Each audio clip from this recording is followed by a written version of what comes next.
Let's welcome back to the show. Look who's here. He's one of my favorites. He's Fox Business anchor. He's a superstar, Larry Kudlow. Larry, it's good to have you on. What's your reaction to that report?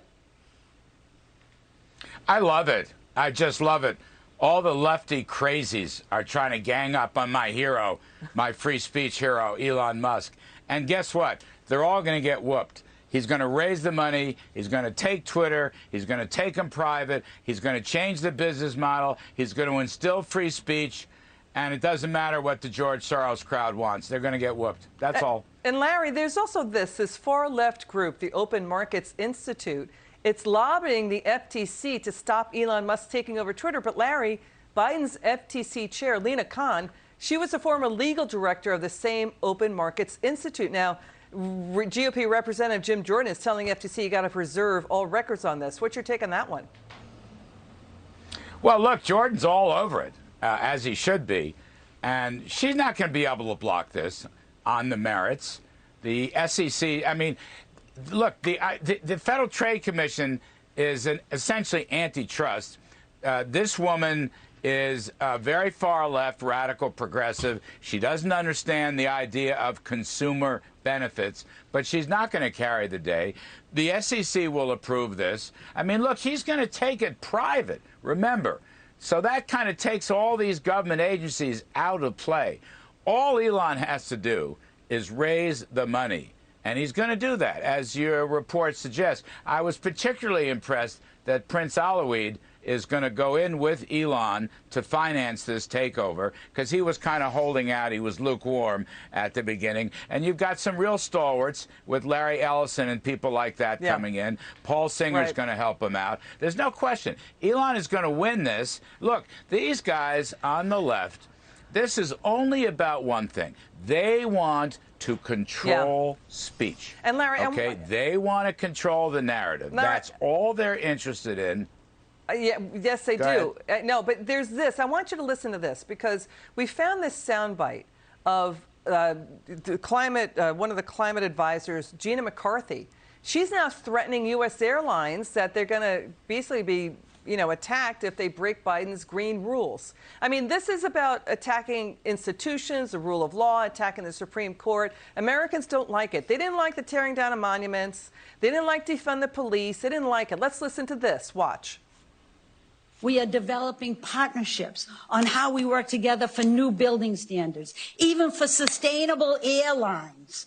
Who'd have thunk that they'd be all in, but they better be, or they're going to be out of here.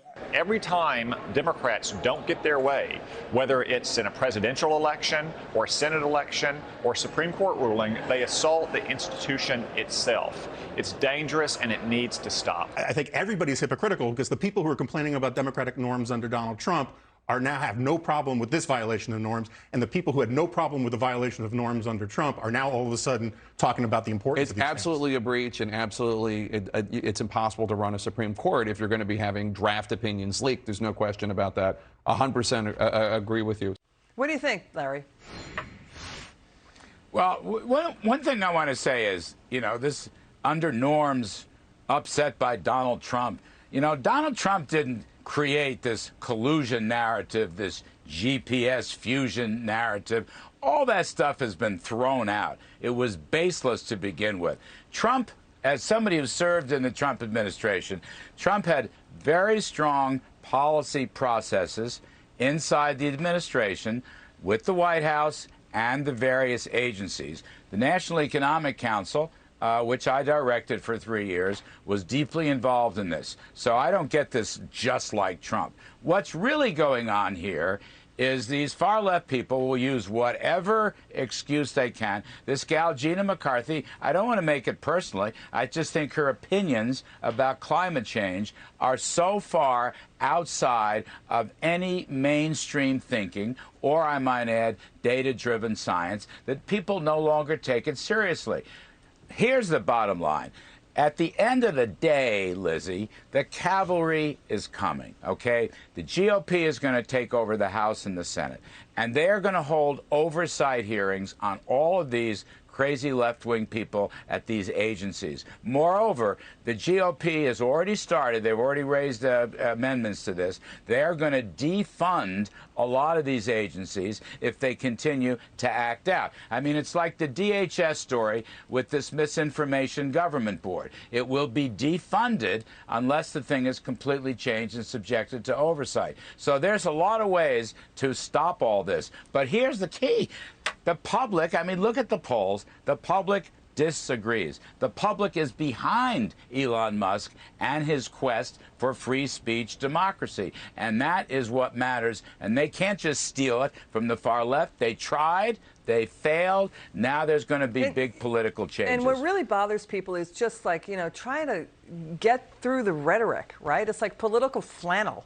And people are tired of it. Larry Kudlow, you're always great. And if I can get a chuckle out of you, that makes me happy. Larry Kudlow, it's good to see you. Come back soon.